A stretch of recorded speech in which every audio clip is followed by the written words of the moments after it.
बीमार है हमारी नस्ल 16वीं सदी की तरह।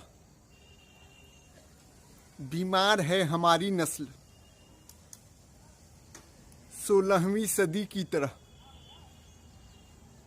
खतरे में है आदम जात हरी भरी जमी की तरह। खतरे में है आदम जात हरी भरी जमी की तरह।